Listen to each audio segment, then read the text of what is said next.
The keyhole design has become a trend in recent times. In today's tutorial, we'll be looking at how to incorporate this into our garment. Welcome to Gold Imperial Academy's channel. My name is Priska Osegali, the lead instructor at Gold Imperial Academy. If you are yet to subscribe to our channel, please do so. Turn on notification as well so that you'll be the first to get informed each time we drop new videos. And don't forget to like and share our videos today. Thank you so very much. We're glad to have you. So I have before me here the pattern that has the shoulder dart. Okay, this is the front block and this is the back block. Okay, I have traced this out from my master pattern. I've already told you that as a rule, you do not cut your master pattern. Each time you draft a pattern for your client or for yourself, keep that as a master pattern, then trace out from it to design your pattern. So now I have the basic bodies traced out. The next thing I'm going to do is to convert this into a dress. I'm making a dress for my customer, okay? So I'm going to be converting this into a dress.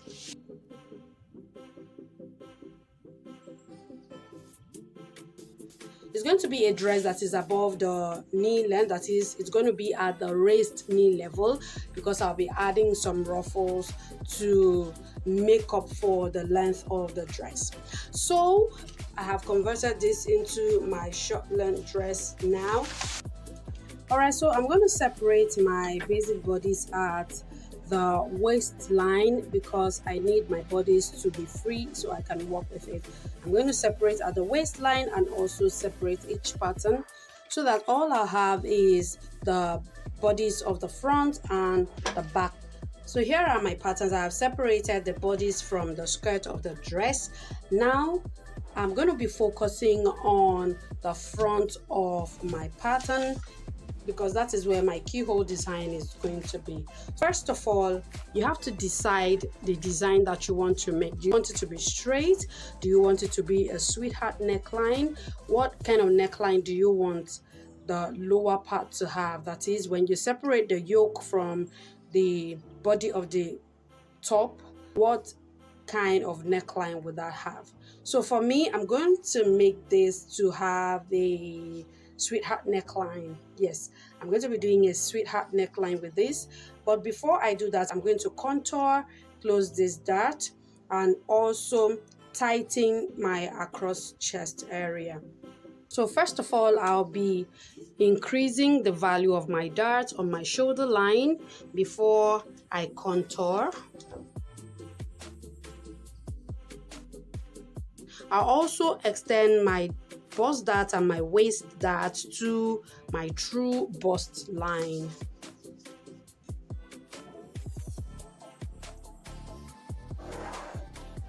So now I will mark out my under bust line and contour. The under bust line of this client is 12.5, so I'm going to go ahead and mark that out. You can see these markings that I did here. I'm going to have to close this because my true bust line was at the same level as the bust line, so I had to take that measurement right there to be able to bring my bust line up by 0.75 inch. Okay, so now I am increasing my dart. All right, so my client's under bust line is 12.5, so I'm going to be measuring that. Okay, here it is, and her under bust round measurement is 29.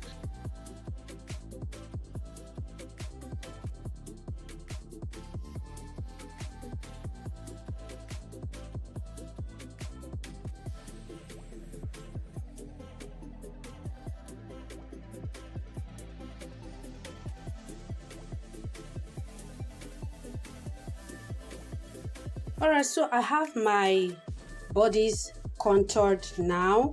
For details on how to draft this type of basic bodies that carries the shoulder dart and also how to do the contouring, you can register for any of our courses. Please get in touch with us via bit.ly/gold imperial. You can type that in your browser and it takes you directly to chat with us. Okay, so now we are moving ahead. So I'm going to slash open, transferring my shoulder dart to my waistline. So I'll be slashing my waistline dart open.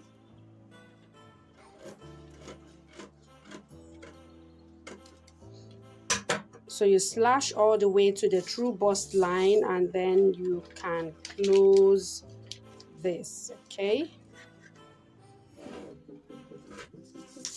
Okay, so that's another tightening, but this time around not up to what I have used for the first tightening I did. So now I'm going to be closing this now. All right, I'm going to close this. Don't mind that the shoulder line is no longer equal. We'll be adjusting that later.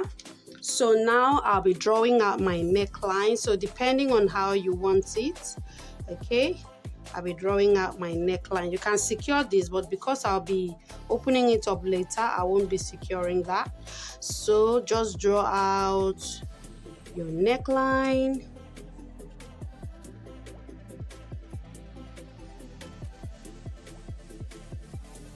So here we have our neckline. So this is our yoke. Okay, this is the yoke, and this will form the bodies now. So I'm going to cut this out, separating this, and then we'll now come back to manipulate our keyhole. Before I cut that out, I'm going to close again to this. Okay, so now I'm going to through my shoulder seam now. All right, great. Now we have our shoulder line smooth. Okay, so now I am going to draw out my keyhole. Okay, remember that we are still going to close all the way to here. Okay, I'm going to be taking it from here, depending on how you want your keyhole design to be. Some would go this way, okay, so that you have this open. Some would go above. Okay, so it all depends on what you want. All right, so the design that I'm replicating has it as straight, so I am going to be following the straight line. Okay, so I'll smoothen this later by the time I cut off the yoke. So I just want to have an idea of how it's going to look like. So now I'll close this back and cut out my neckline.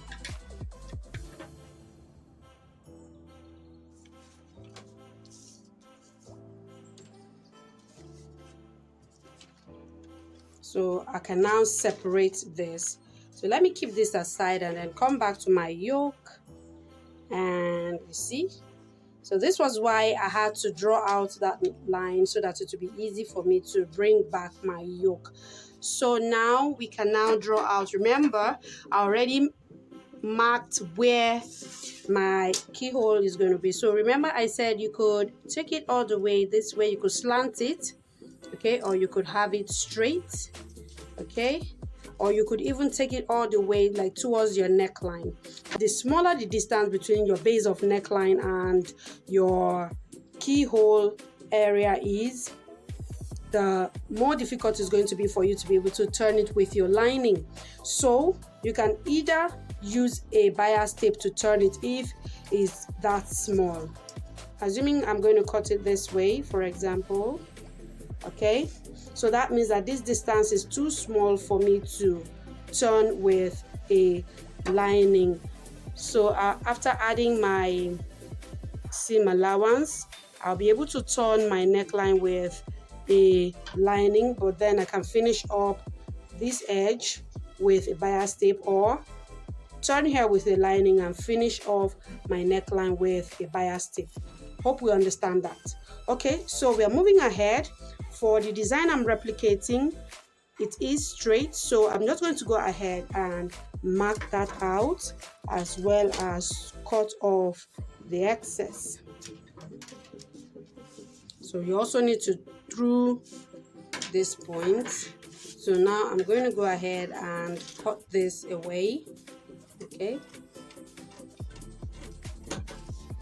so here I have my pattern now, so I can now cut off all the way, and also I'm also going to cut this out as well. So you can also decide to widen your neckline if you want, so you can widen. I'm doing 1 inch, so you can widen and bring it down a little bit. Okay, so your seam allowance will be like so. If you're able to use your free hand, please go ahead and do just that. Okay, so now I'm going to cut this away.